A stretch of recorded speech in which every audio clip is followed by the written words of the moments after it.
Among a number of successes President Biden pointed to in his State of the Union was the bipartisan gun reform package that he signed into law last summer, which includes enhanced background checks and emergency confiscation for people deemed to be a danger to themselves or others. But the president acknowledged there is still a lot more to do to keep Americans safe from gun violence. Barely into its second month, 2023 has already seen more than 50 mass shootings.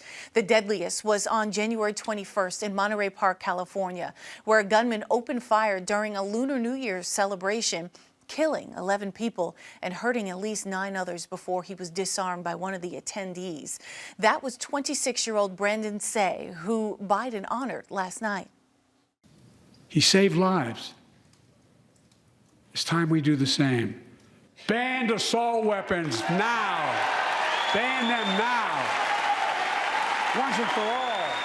It's a goal the president pledged to achieve back on the campaign trail in 2020.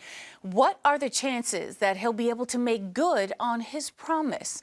To discuss, I'm joined by Tony Montalto, whose daughter Gina was shot and killed in the 2018 shooting at the Marjory Stoneman Douglas High School, and who now leads this group, Stand with Parkland. Tony, thank you so much for taking the time with us. Thank you for having me today. So in listening to the State of the Union address, what stood out to you? Did it feel like the president was making good on these promises? Well, I think there's many things to do. As you know, Stand with Parkland has worked to make our schools safer for our teachers and our students, using our school safety triad of securing the campus, better mental health screening and support programs, and finally, responsible firearms ownership. So we believe that the president is trying a multitude of things. We're happy to have seen some bipartisan support this past summer, creating the Bipartisan Safer Communities Act, which addressed all 3 parts of our school safety triad. And additionally, as a follow-up, shortly after that bill passed, Congress also came, or the Senate also came together in a bipartisan fashion to finally get an ATF director in place for the Bureau of Alcohol, Tobacco, and Firearms.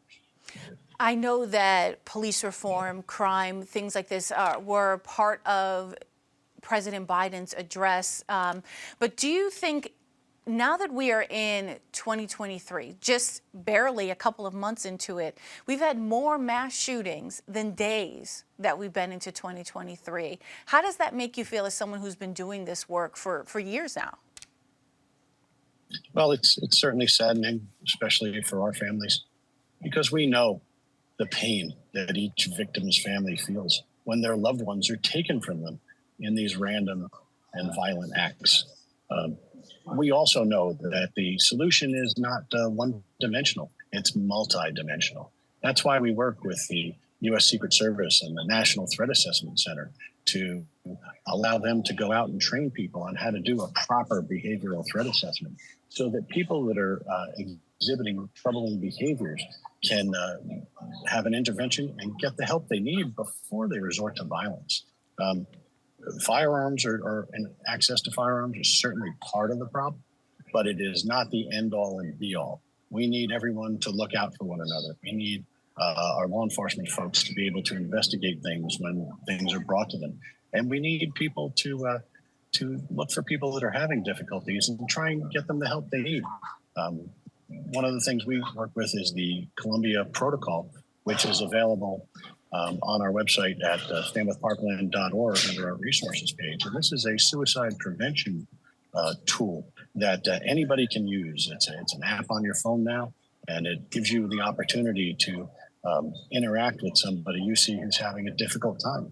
And it's that coming together, that kindness and that compassion that is definitely part of this solution.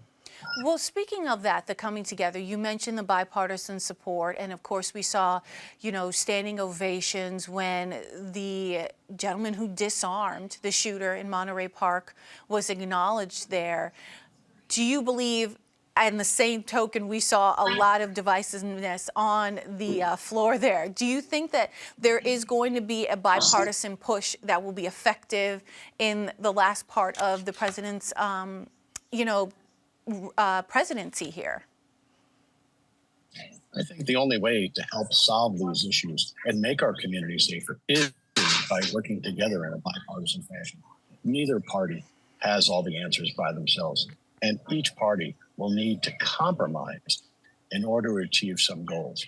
One of the things that Stand with Parkland is focused on is the art of the possible, the act of getting things and bringing people together to make us all a little bit safer. We can't just hold out to wait for the home run to bring it in. Sadly, there's no magic wand. It's more of building a bridge. It's more of realizing that we just need to work together to find solutions. And part of finding solutions is understanding that no is not an acceptable answer. People need to address their concerns. We need to listen, but then we need to find a compromise position. And we need to bring that forward to our policymakers and our lawmakers in order to make all of our communities safer, and especially when it comes to the safety of our children and teachers at school. Well, Tony, there weren't any huge, policy announcements, any sort of like ground shifting things that were in this State of the Union address. Are you confident that we're going to be able to make this big shift in the access to guns, as you mentioned, in the mental health piece, as you mentioned, in preventing this mass shooting number to rise? Are you confident that we're going to be able to make this type of change moving forward, given what you heard last night in the president's speech? Well, what I heard is him trying to bring people together to solve the problem. And I think that's, again, one of the most important parts, is having fulsome discussions and debates, and then finding a position that we can move forward on. Doing nothing is not an acceptable answer. That's why Stand with Parkland formed, because the tragedy that took the life of my beautiful daughter, Gina, her 13 classmates and her 3 teachers, was caused by a broken status quo. And we've been trying to change that. We've been successful somewhat in Washington. We've seen some movement. We've worked with good people on both sides of the aisle. We were able to work with the Trump administration and the Biden administration. And again, it's just the idea of coming together and everybody giving a little to realize that this isn't a debate about firearms only. This is a public safety issue, and we have to focus on the safety of our public. Tony, moving forward as we go into if you're going to look forward to 2024, right, and the next State of the Union address, and of course, in a few years we have another election cycle. What do you want to have changed on this landscape? Well, I think there's a multitude of issues. I think one bill in particular that had bipartisan support in the last Congress and is going to be introduced again in this 118th Congress is the EAGLES Act. The EAGLES Act is named after the mascot of the Marjorie Stoneman Douglas High School, and that will provide the U.S. Secret Service National Threat Assessment Center additional funding and reauthorization to allow them to go out in our communities to train our school professionals, our mental health professionals, and our law enforcement folks on how to work together to form a multidisciplinary team and investigate people that are exhibiting troubling behaviors. We also need to make sure that the financial support put forth in the Bipartisan Safer Communities Act is initiated and is rolled out in a proper fashion, both for the mental health components as well as for the firearms pieces. We need to make sure that the Bureau of Alcohol, Tobacco, and Firearms is following up on those enhanced background checks that were put in place for purchasers under the age of 21.